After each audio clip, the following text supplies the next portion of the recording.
एक फ्लॅट, दोन फॅमिलीज आणि कोर्टचा आदेश, एकत्र राहा.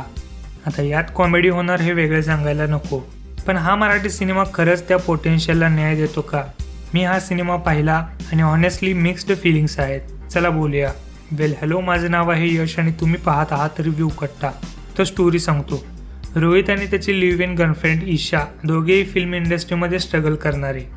रोहित एक फ्लॅट विकत घेतो, सगळं सेट होतं आणि मग कळतं की दलाल बाबूभाईने तो फ्लॅट आधीच जाधव फॅमिलीला विकला होता.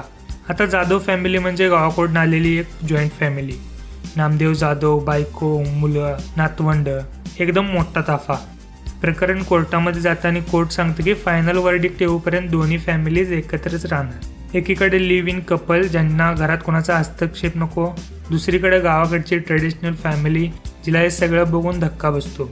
आता या दोघांनी एकत्र कसं राहायचं हाच या सिनेमाचा मुख्य भाग आहे आणि यात कॉमेडीसाठी खूप स्कोप आहे हे रायटरला कळालेलं आहे.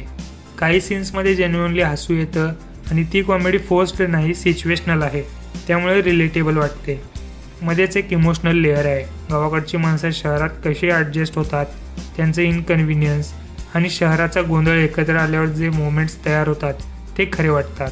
स्क्रीन प्ले एंगेजिंग आहे, त्यामुळे सिनेमा कुठेही जड वाटत नाही. पण सरळ सांगायचं तर या सिनेमाचे खरे हिरो रोहित आणि ईशा नाहीत. खरे हिरो आहेत जाधव फॅमिली आणि त्यातही शशांक शेंडे. नामदेव जाधवांच्या रोलमध्ये हा माणूस जेव्हा स्क्रीनवरती येतो तेव्हा बाकीचे कॅरेक्टर्स कुठे जातात हे कळतच नाही. त्यांचे टायमिंग, गावाकडचा तो नैसर्गिकपणा एकदम अगदी खरा वाटतो. निर्मिती सावंत पण लक्ष्मीच्या रोलमध्ये खूप छान आहेत. म्हणजे लीड कॅरेक्टरपेक्षा सपोर्टिंग कास्ट जास्त चमकते. कास्ट एकदम सॉलिड आहे, यात काही शंका नाही. गाण्यांबद्दल बोलायचं तर हळदीचं गाणं एकमेव आहे जे लक्षात राहतं.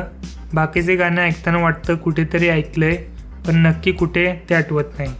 बॅकग्राऊंड म्युझिक मात्र काही ठिकाणी सीन्सला चांगला सपोर्ट देतो. एडिटिंग शार्प आहे, त्यामुळे सिनेमा उगाच लांब वाटत नाही आणि हे मोठं पॉझिटिव्ह आहे.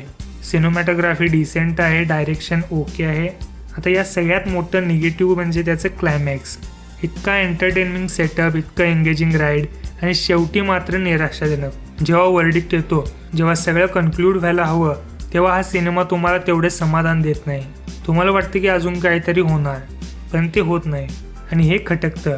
कारण इतका चांगला कन्सेप्ट घेऊन जर स्ट्रॉंग एंडिंग दिली असती तर हा सिनेमा वेगळ्याच उंचीवर गेला असता.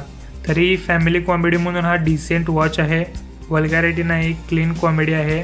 घरच्यांच्या सोबत आरामात पाहू शकता. माझ्याकडून सुपर डुपरला 5 पैकी 3 स्टार्स. तुम्ही हा सिनेमा पाहिला असेल तर कमेंट्समध्ये तुमचे ओपिनियन नक्की सांगा. पुन्हा भेटूया एका नवीन व्हिडिओमध्ये. तोपर्यंत हसत राहा, बघत राहा रिव्ह्यू कट्टा.